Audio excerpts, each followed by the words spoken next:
मेरा जीवन एक घटना थी। ये शब्द थे रोहित वेमुला के। सोचिए, रोहित वेमुला एक ऐसा नाम जिसने तमाम छात्रों के मान सम्मान स्वाभिमान को जगा डाला। सोचिए, आज उनकी शहादत दिवस है, चारों ओर सन्नाटा है। सिर्फ हम कैंडल मार्च निकालकर रोहित वेमुला को याद करते हैं या फिर उनकी शहादत पे उनके पोस्टर पर एक फूल चढ़ाकर। लेकिन सोचिए किस तरीके से एसटी एससी ओबीसी के बच्चों को आज भी कॉलेज यूनिवर्सिटी में एनएफएस कर बाहर निकाल दिया जाता है। न जाने कितने बच्चों को रोहित वेमुला बनने पर मजबूर कर दिया जाता है। इस पर कोई बात बहस करने के लिए तैयार नहीं। डॉक्टर रितु याद है किस तरीके से लंबे समय तक दिल्ली यूनिवर्सिटी के दरवाजे पर धरना दे रही थी। आखिरकार उस जगह को भी गंगा जल से धुलवाया गया था। कैसे लक्ष्मण यादव को 20 साल पढ़ाने के बाद कॉलेज से इसलिए निकाल दिया जाता है क्योंकि वो सामाजिक मुद्दों पर अपनी बात रखते थे। और सोचिए कैसे ओबीसी की सीटों को ये कहकर खाली छोड़ दिया जाता है कि बच्चे आए नहीं थे इंटरव्यू में और बच्चे कैपेबल नहीं थे। किस तरीके से कलम से, शिक्षा से, यहाँ तक कि कॉलेज यूनिवर्सिटी से दूर रखा जा रहा है दलितों को, पिछड़ों को, आदिवासियों को। ये सिर्फ और सिर्फ एक रोहित वेमुला की बात नहीं है, ये तमाम हजारों सैकड़ों रोहित वेमुला के हालात आज भी वैसे हैं। सोचिए, लेकिन बच्चों के हालातों में कोई भी बदलाव नहीं आया और आज तमाम लोग उनकी शहादत पर उनको याद कर रहे हैं। स्मृति ईरानी याद है, सोचिए उनका नाम जब जब आएगा, उनका नाम काली स्याही से लिखा जाएगा क्योंकि उन्होंने ऐसे विद्यार्थी की स्कॉलरशिप रोक दी थी जिसका सपना था साइंटिस्ट बनने का, जिसका सपना था कुछ समाज के लिए, इस देश के लिए करने का, लेकिन उन्होंने मजबूर कर दिया था। आज भी ऐसे कितने बच्चे हैं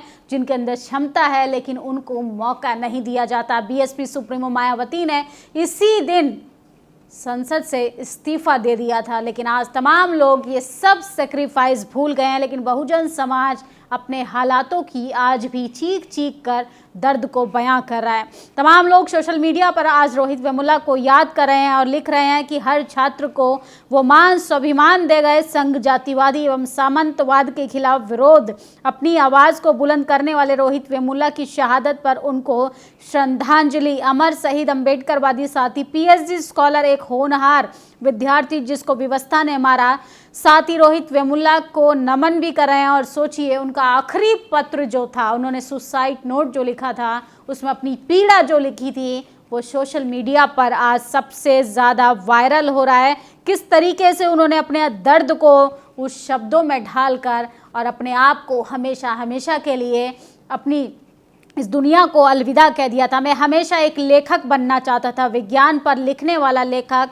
कार्ल संगान की तरह मुझे सितारे, प्रकृति विज्ञान से बहुत प्यार था, लेकिन मैंने इंसानों से भी प्यार किया, पर यह समझ नहीं आया कि कब से प्रकृति से दूर हो जाऊंगा। तो उनका जो आखिरी सुसाइड नोट था, उनका जो आखिरी शब्द थे, वो सोशल मीडिया पर वायरल हो रहे हैं। हैदराबाद सेंट्रल यूनिवर्सिटी में पीएचडी कर रहे छात्र रोहित वेमुला ने रविवार को फांसी लगाकर आत्महत्या कर ली थी। दलित समुदाय से रोहित वेमुला को 4 अन्य साथियों के साथ कुछ दिन पहले ही हॉस्टल से निकाल दिया गया था। उन्होंने लिखा अपने पत्र में, गुड मॉर्निंग साथियों, जब आप ये पत्र पढ़ रहे होंगे तब मैं नहीं होऊंगा। मुझ पर नाराज मत होना, मैं जानता हूँ कि आप में कई लोग मेरी परवाह करते हैं, आप लोग मुझसे प्यार करते हैं और मेरा बहुत ख्याल भी रखा। मुझे किसी से कोई शिकायत नहीं, मुझे हमेशा से खुद से ही समस्या रही। मैं अपनी आत्मा और अपनी देह के बीच खाई को बढ़ता हुआ महसूस करता रहा हूँ। मैं एक दानव बन चुका हूँ और मैं अति क्रूर हो चुका हूँ। मैं तो हमेशा लेखक बनना चाहता था, विज्ञान का लेखक, कार्ल सेंगर की तरह, और अंत में सिर्फ एक पत्र लिख पा रहा हूँ। मैंने विज्ञान, तारों, प्रकृति से प्रेम किया, लेकिन फिर भी लोगों को चाहा, ये जाने बगैर कि लोग जाने कब से प्रकृति से दूर हो जाएंगे। हमारी अनुभूतियाँ नकली हो जाएंगी, सारे प्रेम में बनावट है, हमारे विश्वासों में दुराग्रह है। इस घड़ी में मैं आहत नहीं हूँ, दुखी भी नहीं हूँ, अपने आप से बेखबर हूँ। एक इंसान की कीमत उसकी पहचान एक वोट है, संख्या एक वस्तु तक सिमट कर रह गई है। कोई भी क्षेत्र हो, अध्ययन में, राजनीति में, मरने में, जीने में, कहीं भी एक व्यक्ति को उसकी बुद्धिमत्ता से नहीं आंका जाता। इस तरह का खत मैं पहली दफ़ा लिख रहा हूँ। आखिर लिखने का ये मेरा पहला अनुभव है। अगर ये कदम सार्थक ना हो पाए तो मुझे माफ़ कीजिएगा। हो सकता है इस दुनिया, प्यार, दर्द, जिंदगी और मौत को समझ पाने में मैं गलत था। कोई जल्दी नहीं थी, लेकिन हमेशा जल्दबाजी में रहता था। एक जिंदगी शुरू करने में हड़बड़ी में था, इसी क्षण में कुछ लोगों के लिए जिंदगी अभिशाप है। मेरा जन्म मेरे लिए एक घातक हादसा था। सबसे अपने बचपन में अकेलेपन में रहा, कभी उभर नहीं सका। अतीत का एक दुखी बच्चा। इस वक्त मैं बहुत आहत नहीं हूँ, दुखी भी नहीं हूँ, बस खाली हो गया हूँ, अपने लिए बेपरवाह। ये दुखद है और इसी वजह से मैं ऐसा कर रहा हूँ। लोग मुझे कायर कहेंगे, लेकिन मैं चला जाऊँगा तो स्वार्थी या मूर्ख भी समझ सकते हैं कि मुझे कोई फ़र्क नहीं पड़ता। मुझे कहा क्या जा रहा है, मैं मौत के बाद की कहानियाँ, भूतों या आत्माओं पर विश्वास नहीं करता। अगर किसी की बात पर मैं विश्वास करता हूँ तो ये है सितारों तक सफ़र जो मैं आज तय कराऊँ। तो सोचिए किस तरीके से उनके ये जो शब्द थे, ये आज भी हर उस छात्र को जो अपनी जीवन में कठिनाइयों का सामना कर रहा है उसको झकझोर कर रख देती हैं। और ये ST SC OBC के बच्चे बखूबी जानते हैं कि उनके कॉलेज यूनिवर्सिटी में किस तरीके की घटना होती है। सोचिए,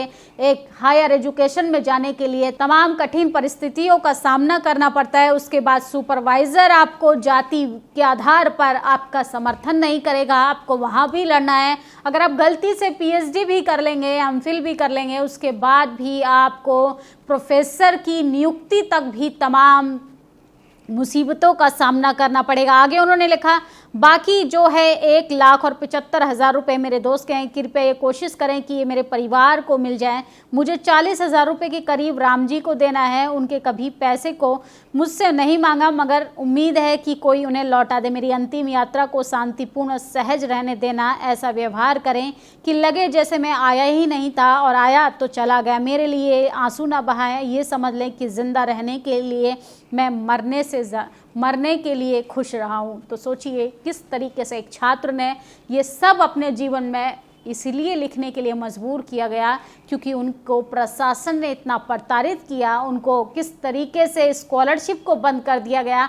हैदराबाद यूनिवर्सिटी की ये घटना अभी भी इतने सालों बाद भी ऐसा लगता है कि आंखों के सामने ये सब कुछ चल रहा है। रोहित वेमुल्ला की जैसे न जाने कितने छात्रों पर इस रोज़मर्रा के जीवन में कितनी दिक्कतों का सामना होता है, लेकिन हम सब समय रहते उनका साथ नहीं देते। मरने के बाद से उनको याद कर सहानुभूति के तौर पर कैंडल मार्च निकालते हैं।